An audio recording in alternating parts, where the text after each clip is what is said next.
Live with studios in Midland and Odessa, you're watching CBS7 First Alert News at 9 on the CW West Texas. As many of you know, 2 schools in West Texas received threats today, and after investigations, it was determined that both were hoaxes. Well, the details on these false calls in Odessa and Alpine coming up here on CBS 7 News at 9 on the CW. Thanks for joining us, and thanks to those of you joining us live on the CBS 7 YouTube page. I'm Jay Hendricks.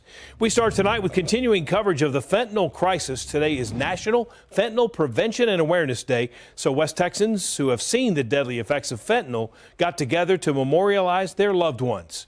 The 111 Project is a support and advocacy group for families that have had loved ones who have died from a fentanyl overdose. The group met at Hope Alive Church and hosted a memorial service for victims of fentanyl poisoning. The members want parents to know fentanyl can be laced in just about everything and to watch out for your kids. It can be anywhere. It can be anywhere. Somebody can lace a dollar bill and put it under your windshield wiper. Candy at Halloween, ibuprofen, pain pills. It's anything and everything. Information about signs of drug abuse are up on our website. Just go to CBS7.com. Earlier this morning, the Brewster County Sheriff's Office got word of a bomb threat at Alpine High School. All students and school personnel were evacuated safely, and the high school was dismissed for the day. Sheriff's Office, deputies, Odessa Police Department's Explosive Ordnance Disposal Unit, and Ector County ISD's Explosive Detection K-9 team searched the school and found the bomb threat was not credible. The FBI is now investigating that threat. The district says class will resume as normal tomorrow. In Odessa, Permian High School was put on a lockdown around 2 this afternoon, but that was lifted about 45 minutes later. According to ECISD, a 911 call was made to police that was a hoax. The district reports all students and staff were safe this afternoon. ECISD says the UTPB dispatch got a 911 call saying there was an active shooter at Permian High School. UTPB police then notified all law enforcement agencies in the area to respond to Permian High School, and classes then went on lockdown. Odessa Police Chief Mike Gerke spoke briefly on how quickly officers reacted today. There's an active threat. We will drop everything, as we showed today, I believe. We will drop everything and head to that threat right now. The district said in a statement, quote, officers were able to clear the school of any threat, deemed it safe, and released the lockdown. Law enforcement confirmed there was no shooter at Permian and there were no shots fired at the school, which was a claim made by the 911 caller.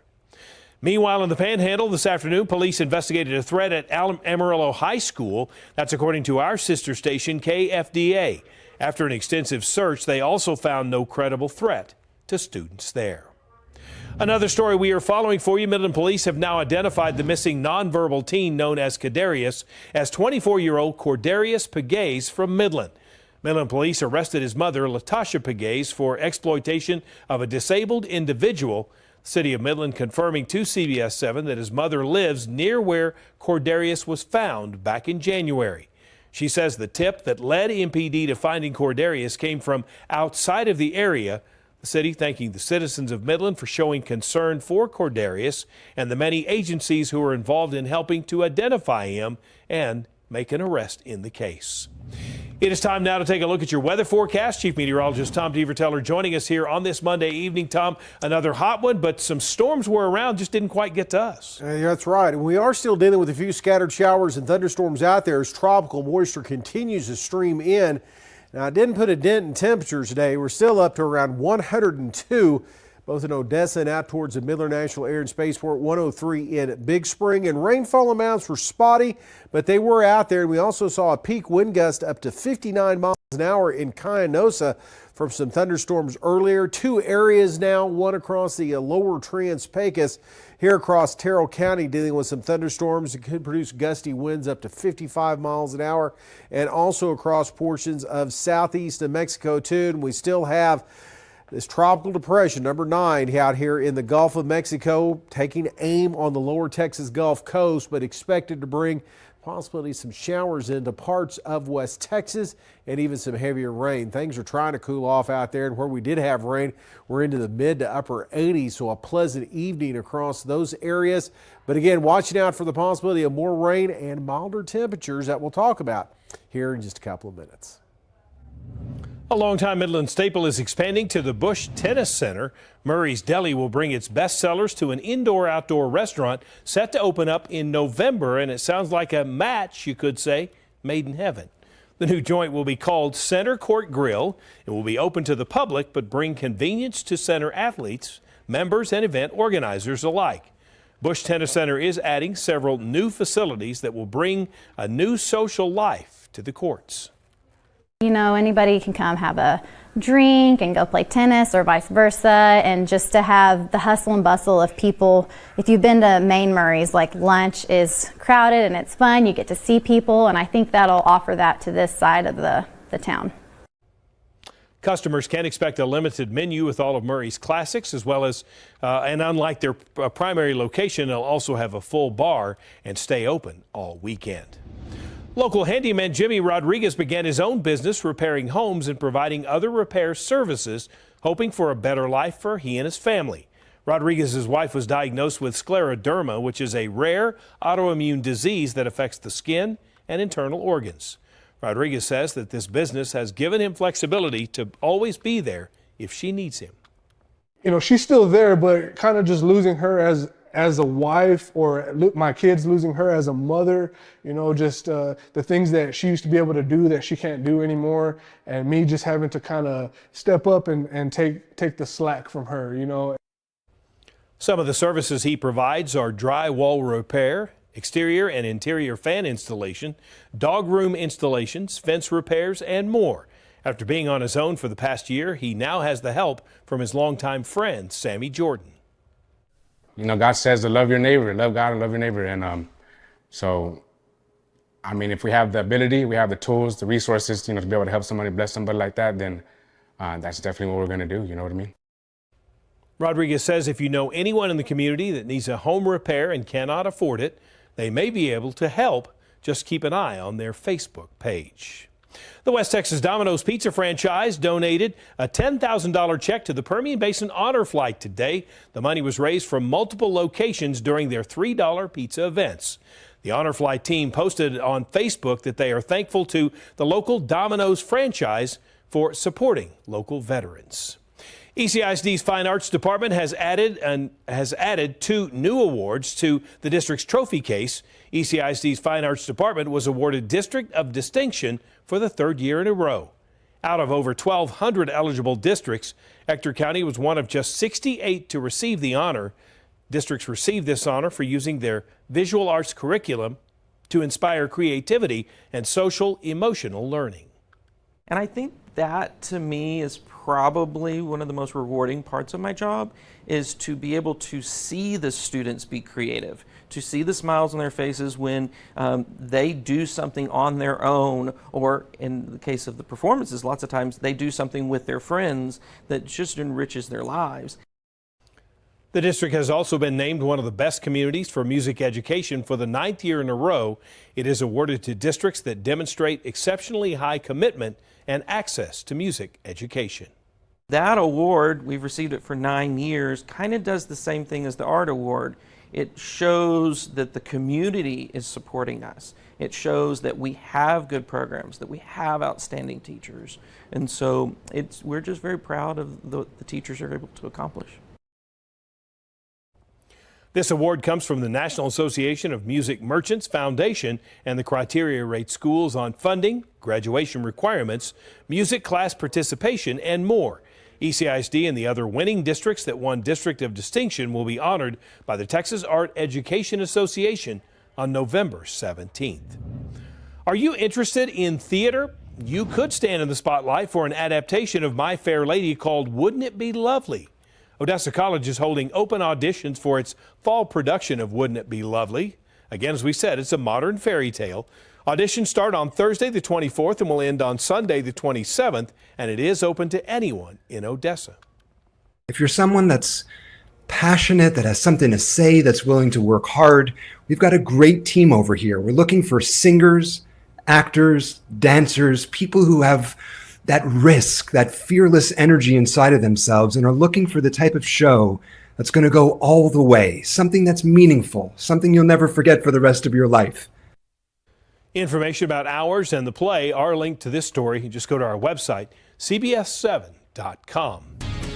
Speaking of CBS7.com, you're going to look now at today's top headlines shown here in real time with real viewers.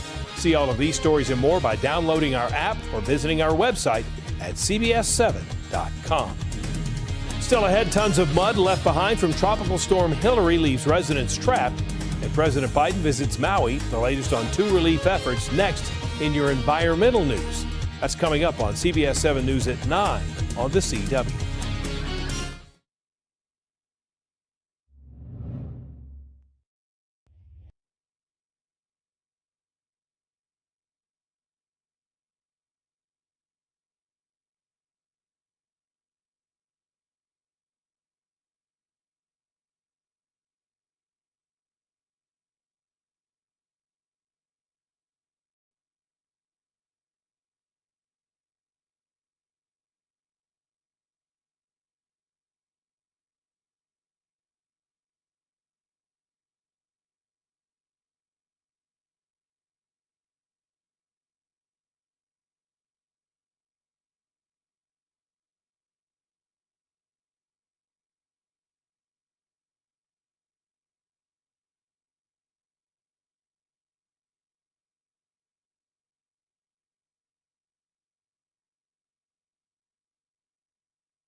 So far, no deaths are being attributed to the first tropical storm to hit Southern California in 84 years. But the cleanup is not going to be easy or quick, with entire communities covered in several feet of mud. CBS's Jason Allen is in Cathedral City with the latest. A rescue crew used heavy machinery to help more than a dozen people out of their assisted living facility Monday, trapped from the mud that flooded their neighborhood during Tropical Storm Hillary. It was the worst case scenario. Cathedral City Fire Chief Michael Contreras says his crews completed 46 rescues, and it'll take days before they can clear away all the cars that were washed away. It really has been since about 11 o'clock last night, one thing after another that just continues to compound on us. The Cathedral City Fire Chief tells me the debris left behind is this mixture of sand and mud and water that's like quicksand, which made it extremely difficult to get to those who are in need. Sunday's storm dropped more than 6 months worth of rain on parts of drought-stricken Southern California, washing out roads and turning others into raging rivers. In the foothills of the San Bernardino Mountains, resident Steve Markham says the sandbags he put out to block the water didn't stand a chance. There's boulders the size of a Volkswagen that are just sitting over there. So strange. Joseph Ortega spent the day digging out his dad's truck after it got stuck in the road. He's kind of mad right now. But I told him, like, it's fine. Like, I'm doing what I have to do to get it out right now. Like, I don't mind. Oh, look at that! Hillary also brought flooding to Las Vegas and heavy rain as far north as Idaho and Oregon. Jason Allen, CBS News, Cathedral City, California. While Hillary hitting Southern California was nearly once in a century, it's part of a growing trend of unusual and historic weather events. Last week, scientists at NOAA's Climate Prediction Center increased their warning for the 2023 Atlantic hurricane season to be an above normal level of activity. Today, President Biden and the First Lady traveled to Hawaii to meet with residents, first responders, and officials as Maui seeks to recover from the wildfire devastation. The president also delivered remarks paying respects to the lives lost on Maui and reaffirming his commitment to supporting residents as they recover and rebuild from the devastating fires. The Biden administration says it plans to continue to bring in resources to support the needs of the people there and be there for Maui as long as it takes. Rebuild the way we want to rebuild, by making sure your voices are heard, by respecting your traditions, by understanding the deep history and meaning of this sacred ground, and establishing your community not to change its character, but to reestablish it. FEMA says it distributed over $8.5 million so far to about 8,000 Maui families. And we're watching our own tropical activity as a tropical depression in the Gulf of Mexico is going to bring some rain to parts of West Texas. We'll get you an update on that next.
Now, from the CBS7 First Alert Weather Center, here's Chief Meteorologist Tom Tiefertiller. Well, we are starting to see a quiet evening, but there were a few showers around the area with some light amounts of rain, but some gusty winds too, upwards to 60 miles an hour in Cayenosa a little bit earlier. We are looking at temperatures trying to cool off after seeing another triple-digit day. Where there was some rain, though, look at this, already into the 80s to the upper 70s down towards the Fort Davis area. So again, very nice conditions as we are looking at isolated showers and thunderstorms continue across the Trans-Pecos and into portions of southeast New Mexico, but everything's on a downward trend, but it's really showing you the Gulf moisture that is starting to move into these areas. Again, as we are looking at your tropics tracker right now, here's tropical depression number 9 and all the forecast models associated with it, moving it right into portions of South Texas near Baffin Bay. That's halfway between Corpus Christi and the Brownsville area, and then taking a swing off to the northwest towards the Big Bend area. That's where we could see some heavier rain possibilities as the Gulf is wide open.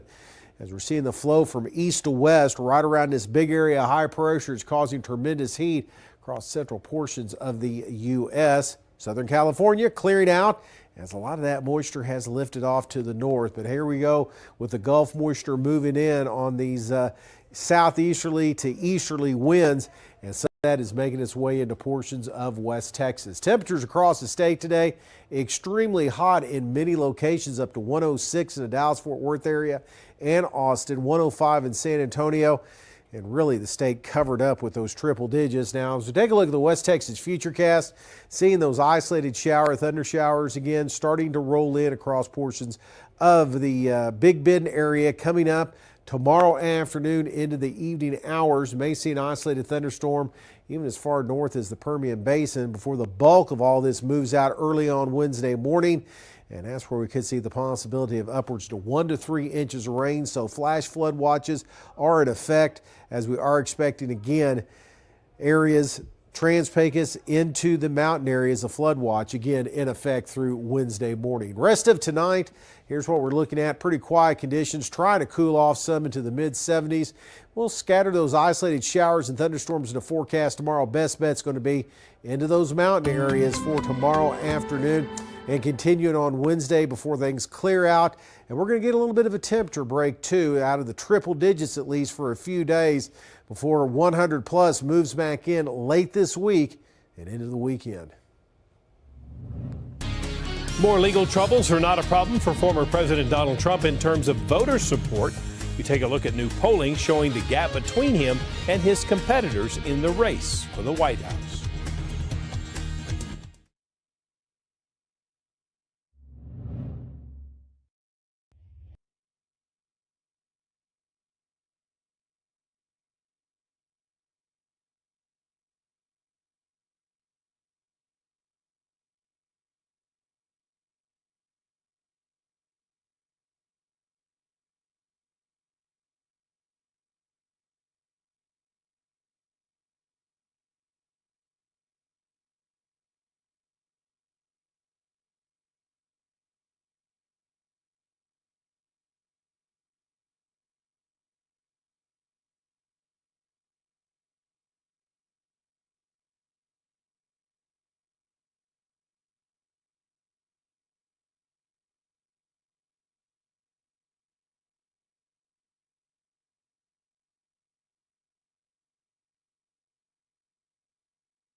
Republican presidential candidates are getting ready to square off on Wednesday in their first debate of the primary season.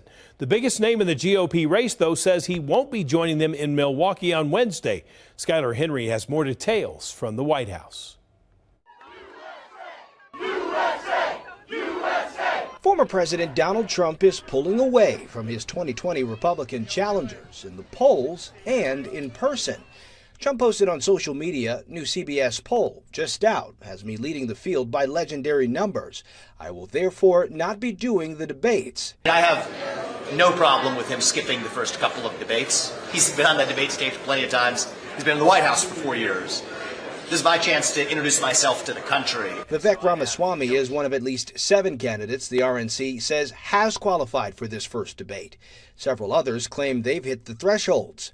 Trump's absence may be an opening to reach voters. The good news is you're there and you'll be able to fire away with your vision and tell people in an unfiltered way why you'd do a good job as being the next president of the United States. Florida Governor Ron DeSantis is trailing Trump by 46 points in the latest CBS News poll. Former President Trump may be angling for some debate counter programming with an interview he has taped. He's also expected in Georgia this week. Trump and 18 co-defendants face a Friday deadline to surrender in Atlanta on charges of trying to overturn the state's 2020 election results. He's going to be out on bail in 4 different jurisdictions. That really? When are we going to stop thinking that's normal? Trump is holding a lot of sway with his supporters. 71% say they believe he tells them the truth more than their friends and family, or even their religious leaders. Skyler Henry, CBS News, the White House. 91% of Republicans polled tell CBS News they want the candidates in this week's debate to make the case for themselves instead of making the case against former President Trump. Still ahead, it's Coahoma versus Forsan in the first Band of the Week poll of 2023. We show you how to vote next here at 9.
This week is officially the start of the high school football season. There will be a few games on Thursday and then a full slate on Friday that you can watch from the highlights of your home as these games go on or after they're over on our CBS7 Friday Night Blitz. It's the return of the football season, which means the return of our Band of the Week, Tom. And you know how that's always a great time. People can go online and they can vote on our website. First up in the Howard County Bowl will be Coahoma and Forsan. You can go to Facebook page or to CBS7.com right now to vote. You have until Friday afternoon to vote for your team, and then we'll let you know the winner coming up on Friday, and we'll present that banner to the winning team. And each week they get to keep that banner, which will be featured, as we said, on the Friday Night Blitz. Don't forget to vote for your favorite band on CBS7.com. Going to be hot probably for some football. Yeah, it is going to be a little on the warm side, back in those triple digits, unfortunately, for kickoff of football Thursday and Friday. In the meantime, though, A little nicer, a few showers. All right. Thanks for joining us. We'll see you tonight at 10.